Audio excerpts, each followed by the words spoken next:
Someone once wrote about their mother that she is the only one who can hurt them. No one else can. I would say she is the only one who can hurt me. Thank you very, very much for bringing your film. That was fantastic. Really, really beautiful colouring in that as well. What inspired the film, first of all?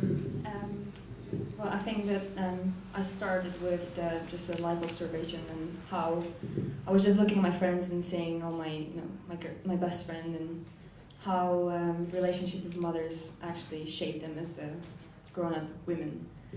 And then I just the Autumn Sonata by Ingmar Bergman was the greatest inspiration, I think, and that was just a start, really. Would you say that Ingmar Bergman films are very influential for you, or do you have other influences? Is there anything in particular that kind of influenced the story of that film apart from your best friend? Was there anything else?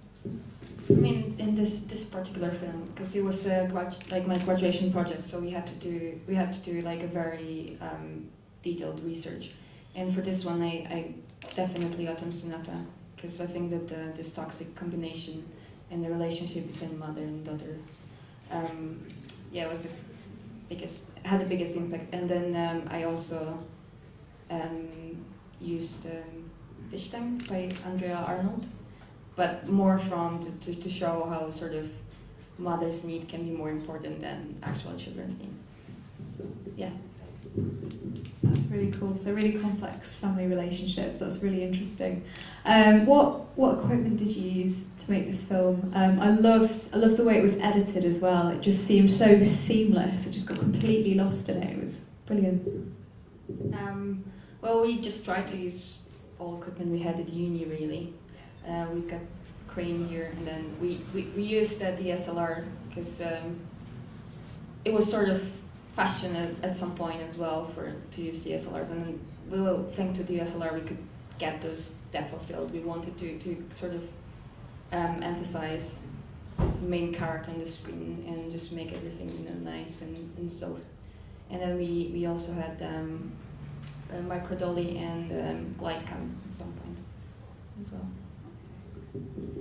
I loved the big reveal in it, which now that you mention Bergman, does feel quite noirish as well, where you don't realise that he's actually the mother's partner and not hers. I thought that was a really, really clever thing.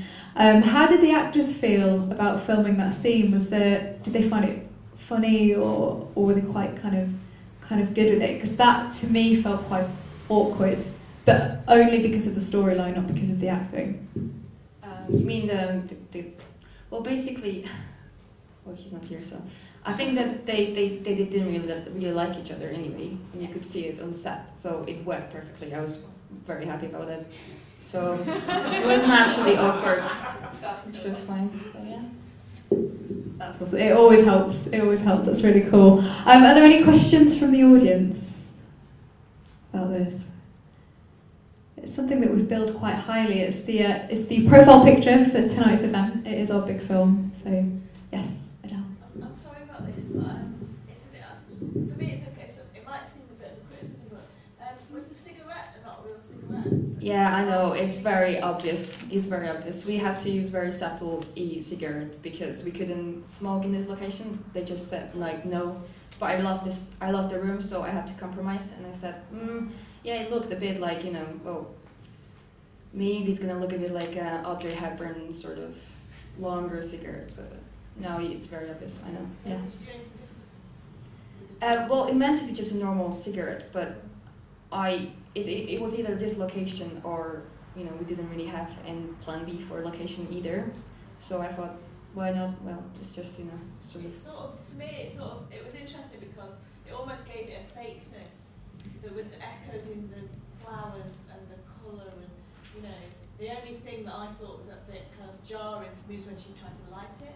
Yeah. So I mean, in that sense, that's okay then, because everything there was fake, and she doesn't even smoke. She probably wanted to smoke because she wanted to be a bit of a poser, and she wanted to maybe be like, oh yeah, I'm an adult, I can just go now, and it was probably to annoy her mom as well. So in that sense, definitely worked. So we can see it as positive. Yeah, also the actors, they didn't really want to smoke, so it was sort of an only solution. Well spotted. Any other questions? Come on, guys. There was one over there, yes.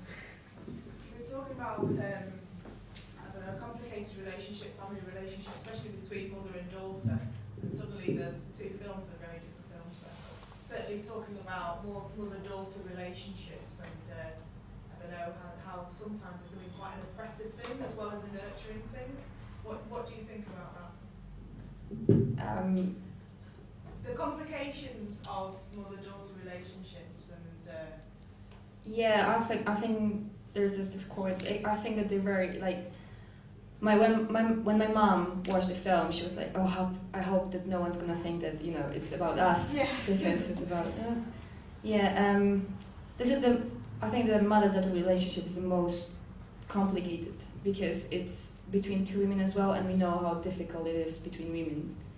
And here it's sort of the relationship between the parent and the child, and then between the competition, because the mother starts seeing a girl as a competition for her because she's very vain. And I think that's at some point, sometimes maybe when we were growing up, our moms, even if they don't mean something bad, they think about us as a competition, and they think they look at us and they think I'm growing older, or I don't feel.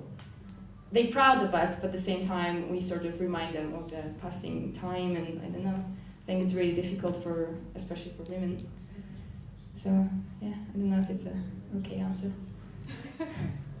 So no, I think that was a really good answer. It's quite a tough question when you've got gender and you've got sexuality and you've got family, and it all gets very messy and very, very complicated. And like you say, over time these things tend to get quite toxic, as you say. There was another question on that side. Oh yeah, a compliment and a question.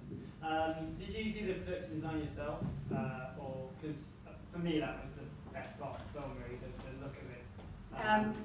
I had the production designer, and we worked quite close on it to get the look. But basically, I was just throwing inspiration and just pictures, and she did it herself. We had the same vision. We liked the same things, so it was quite easy. But yeah, definitely the set and the production design is like a character, really very important for the film. And did you? It's good because a lot of short filmmakers forget that and just go and shoot it anywhere, and as you say, it is a character, so it's good to know. Also, was there a reason why you dubbed the sound afterwards, or? Yes, it was horrible. Yeah, that was we the all sound recording set was just unusable. The guy just didn't adjust the levels, and I wasn't really, I thought that when he's on set, he knew what he's doing. I had to ADR everything and I'm not a sound designer, so there you go. Yeah, sort of, that's best I could do. So, I just one quick question. Was that I noticed it said BA Honours thing. Was that your third year project at university, or? Yeah, it was my graduation project. Oh, okay. I graduated last year. Yeah. Yeah. Thank you. That's awesome. Thank you very much. Another round of applause for Kasia. That's great. Thank you.